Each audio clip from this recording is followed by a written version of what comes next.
Today I want to have some fun in this new black square analog Bonanza. Now, as far as the outside textures go, this is going to be the default Microsoft Bonanza.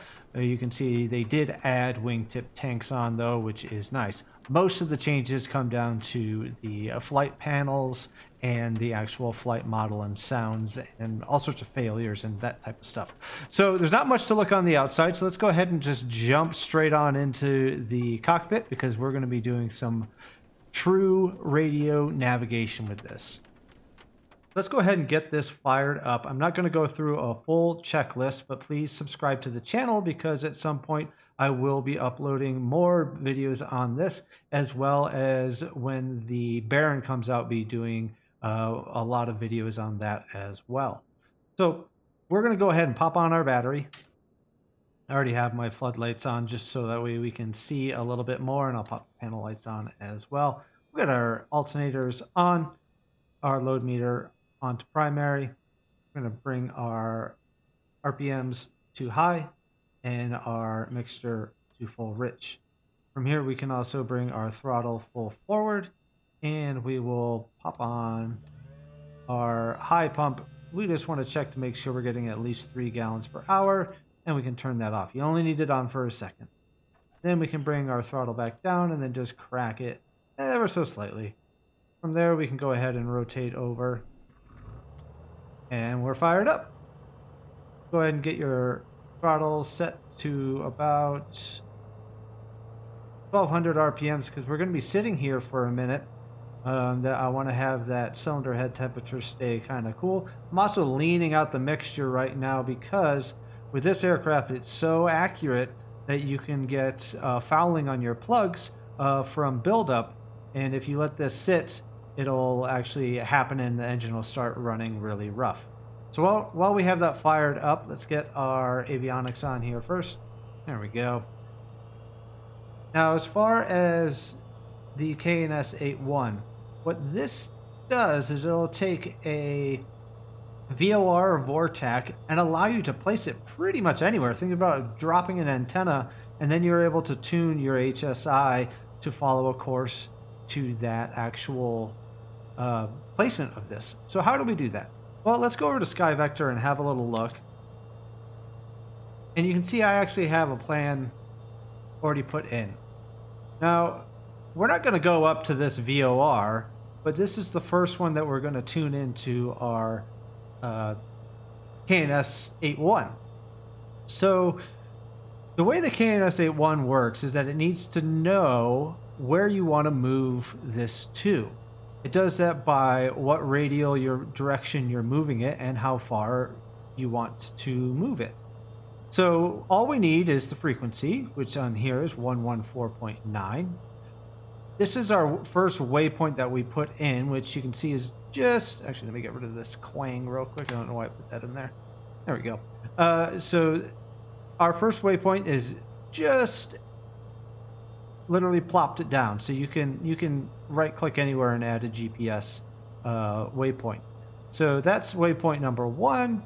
There's one here, and then there's one just outside the airport. So to get to this waypoint, we kind of want to move this VOR to here. So we know the frequency, we know the radial, and we know the distance. Let's jump back into the aircraft, and we'll come on over and have a look at the KNS-81. So you can see here we have a frequency. This little data button swaps between the fields. So we need to put in that 1149. We can swap over to data, and then we want the radial. Was that 129? Yeah, 129.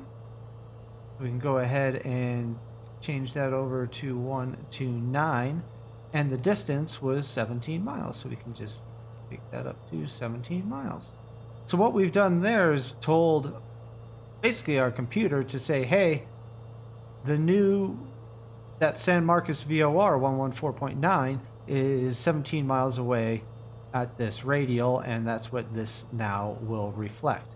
You also need to make sure that let me come over a little bit here, that you have the source on RNAV. RNAV is not like an RNAV that we think of today, like an approach. This is going to be, I believe it stands for like radio navigation, where you can use this to plot a point. You can actually see RNAV is written up there as well.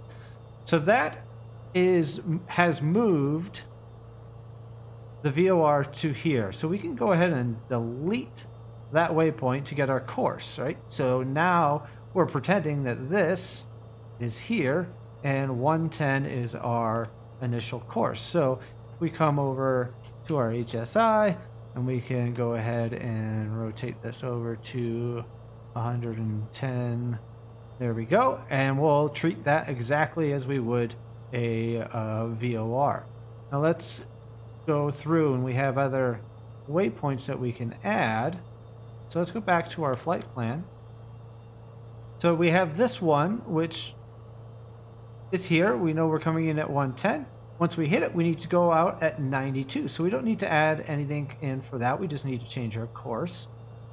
Now this one here, we can either we can choose two options. We have the Fillmore VOR or we have San Marcos here. Let's go ahead and actually use the Fillmore. Now this one will get a little different. So the way we can do that is just drag it over and say plan, so that way we can get our distance from it. Now this is giving us our distance from here to there, but we need to move this from here to there. So the radial will actually be reverse of this 180 degrees, which, give me a minute to do some math here. We would be at, oh geez, 2, 3, 4, is that right? 2, 3, 4? I think that's right. Yeah, 2, 3, 4. So we need to set our next waypoint. Come back over here. We'll go to waypoint there. I forgot to get the frequency. Frequency there is Fillmore is 1125. So we're going to come over and go data 1125. Data, and then we need to change this to 2, 3, 4. Actually, I got to rotate the whole thing, don't I? Yeah. 2, 3, 4. And the distance was 20 miles.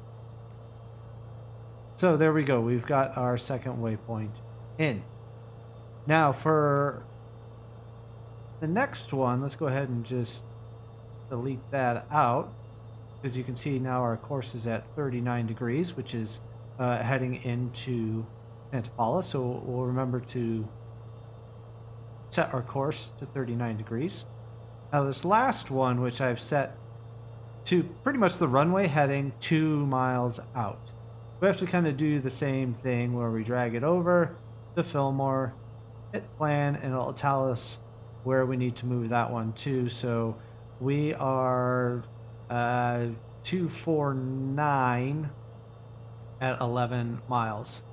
I hope my math is right because I don't want to redo that.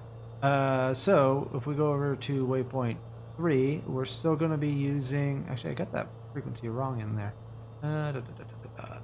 Data 112.5, there we go. Let's go over to waypoint 3, and we're going to make that one 125 as well. And then we can go to the next page, and the radial for that was 249. 249.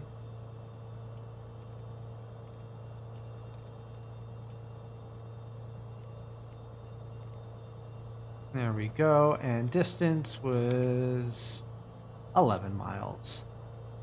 So we can come over here now and set that to 11 miles. So there we go. We have our 3 points that we want to follow. Our first one is going to be the San Marcos VOR at 2 course headings, and then we're going to swap over to the Fillmore VOR and follow that in. So that way we can actually have our aircraft laterally lined up with a runway to an uncontrolled airport. Let's go ahead and taxi on out. Get the view reset here. There we go. Weather's not awesome, but that'll make this more interesting. We're just going to get our barometric pressure set, and we'll pop on our taxi lights. And then we can go ahead and roll on out. I'll meet you at the end of, or the start of the runway. Here we are lined up on runway 7. We have our altitude pre-selector set to 2,500 feet. We have our heading bug set to the runway heading. Lights are all set and configured. Transponder is in alt mode, and we are good to go. We have our course already tuned at that 110 for the first sort of waypoint. So we just need to release our brakes here and go ahead and advance our throttle. Also just put down a notch of flaps, which I should have done pre this, but that is okay. Like I said, we're just going over the radio frequencies today. There we go, nice little lift off. Positive rate of climb. Bring our gear up. Notch of flaps can come up as well.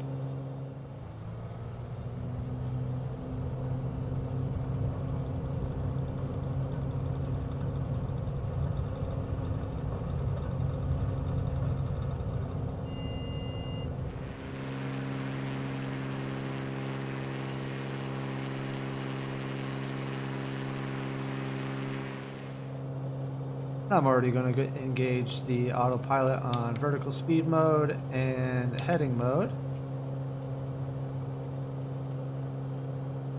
And we can turn our heading. Notice our CDI, or sorry, our HSI there is acting just as if we were going to follow a VOR in. All we want to do is get that line to line up so that there is nice and centered. And we'll be heading directly out to our waypoint that we basically just plopped out in the middle of the ocean. I already want to bring our RPMs back to 2,500. We're going to have a little beep in a second here. There's a 1,000-foot warning for our pre-selected altitude. Once we get up to 2,500 feet, I will go ahead and demonstrate to you how to use this EDM 800 to lean out the engine and set our cruise settings, which is this little guy is very cool as well. There's a lot of information you can get from this. Well, just we're about to level off. It's getting a little warm in here, so we can go ahead and actually close our cabin heat down a little bit. You can see that we have captured our altitude. We are leveling off. So for our cruise settings, let's just set down to 2,300 RPMs. And we can come down to about 22.5. Once you have your power setting set, then you want to lean out your mixture. Now, we're not up very high, so it's going to be a pretty tight tolerance, but what we want to do is, you can see right now this little dot is cycling through each cylinder in our oil temp. If we hit the step button, we want this to come over until we have the ability to select a cylinder. Let's go ahead and select this guy here. Now we're gonna what's called pre-leaning, where we're gonna pull back on our mixture until we hit peak.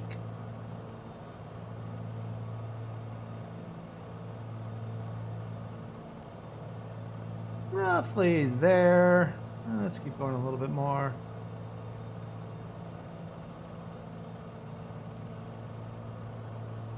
Right there. So we need to come about 1,200. Sorry, 1,300, 1,298, right in that range. Once you have that set, we can get more fine-tuning to get more performance out of the engine by hitting lean find. Now lean R comes up, which is rich of peak, which is going to give you your most performance. Now the way this works is that you're going to start to lean the engine out again. So we're leaning backwards. You can see that number 4 is flashing now. Keep on leaning slowly.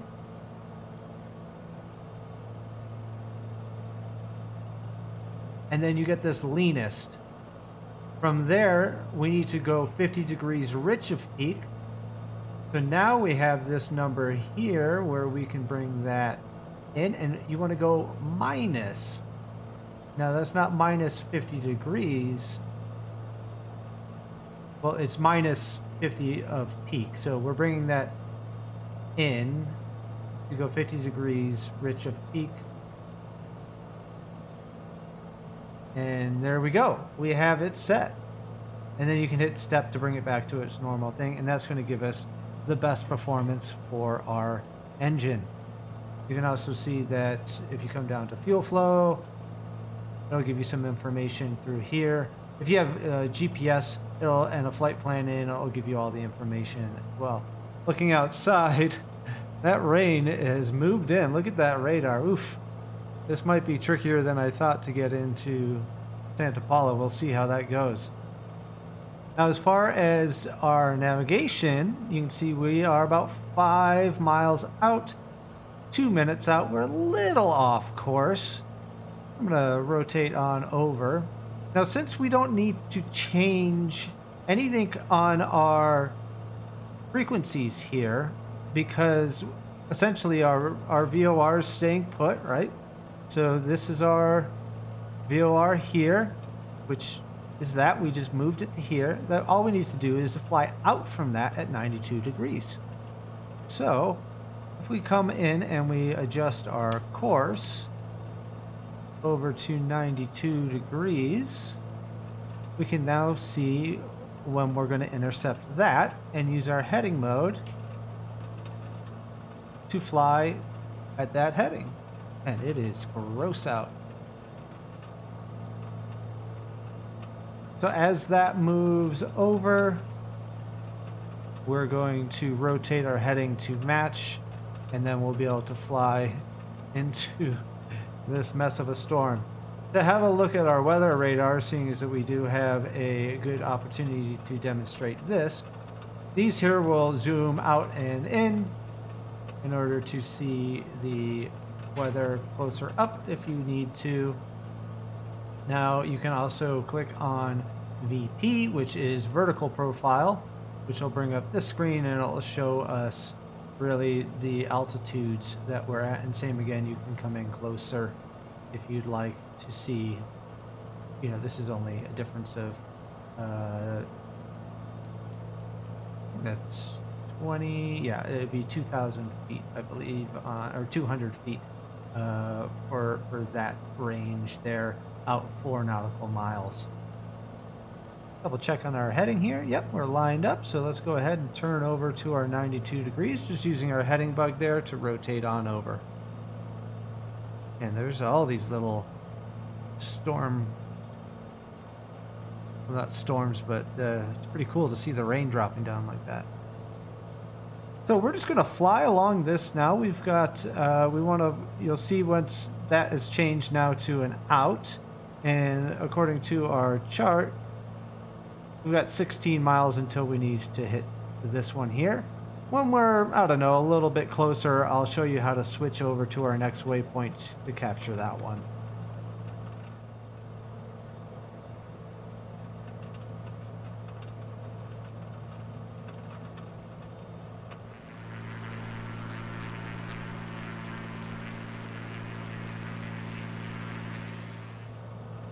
Okay, so we're getting to the point where we can start thinking about tuning into our next waypoint. That's very simple.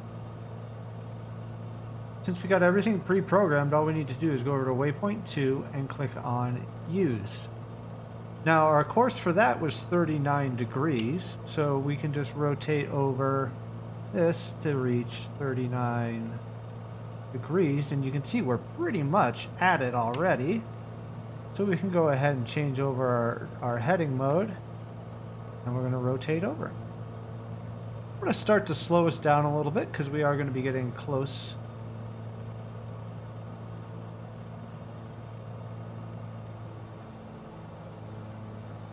You can see we're a little off there, so I'm going to rotate a little bit beyond it so we can get lined up better.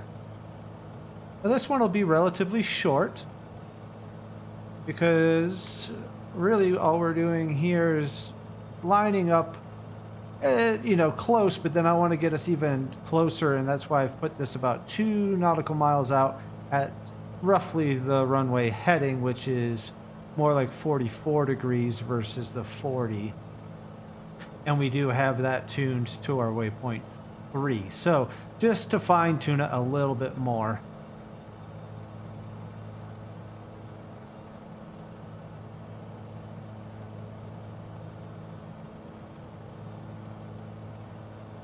Just watching the HSI come over a little bit. No need to be aggressive with it.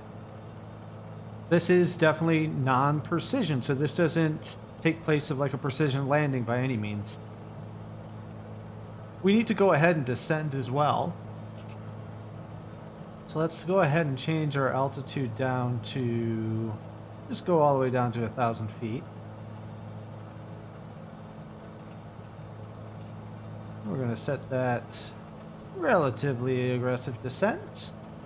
I'll bring that power back a little bit more. And as we descend, we do want to start to bring that mixture in a little bit as well.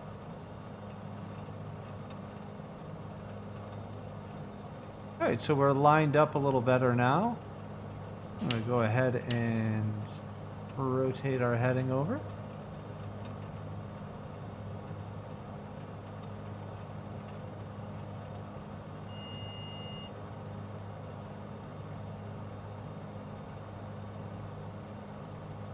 So what we're going to look for is we still need to get eyes on the runway, and we'll swap over a minute to this waypoint so that way I can have a little bit more of an accurate way. I'm not going to change my heading until I start to see that creeping over though.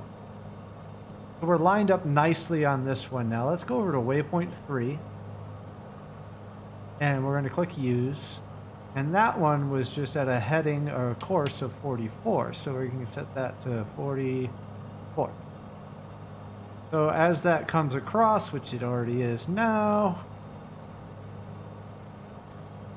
yeah, it's just bouncing around a little bit. We're going to wait just a minute here.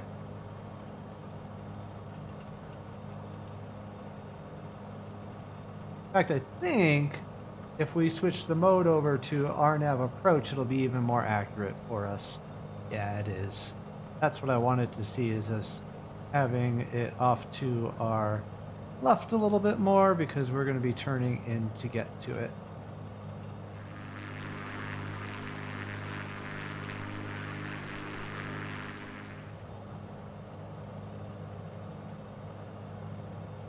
We'll go ahead and lower our landing gear.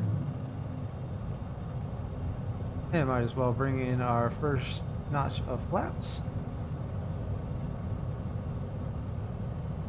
I'm going to go ahead and disengage the autopilot.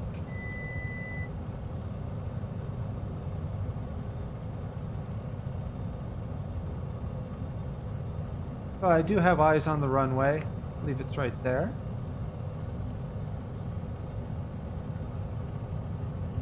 Like I said, in no means is this a precision approach, but we were able to navigate here using our HSI.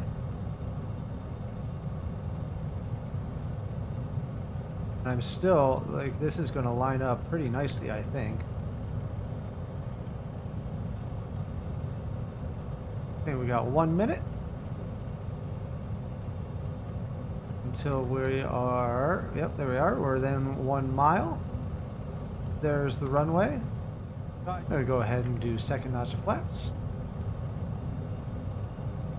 I'm going to come full forward on prop, full forward on mixture. Landing gear is down. Runway is in sight.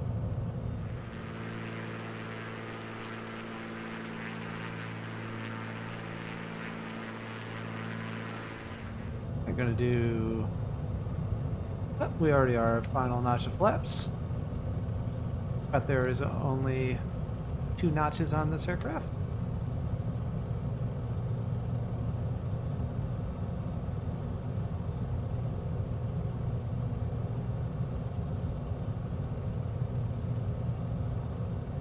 This Santa Paula airport is made by Just Flight. It is available on the marketplace. It is very well done. I do recommend it. I'm a little hot.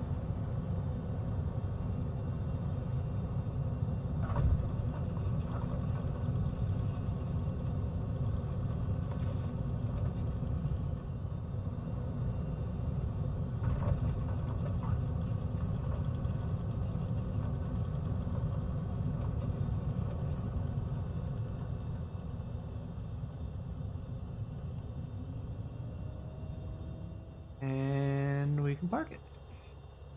So I hope that explains on what this unit does. You can see it got us in the ballpark. You can see it wandering now because we're on the ground.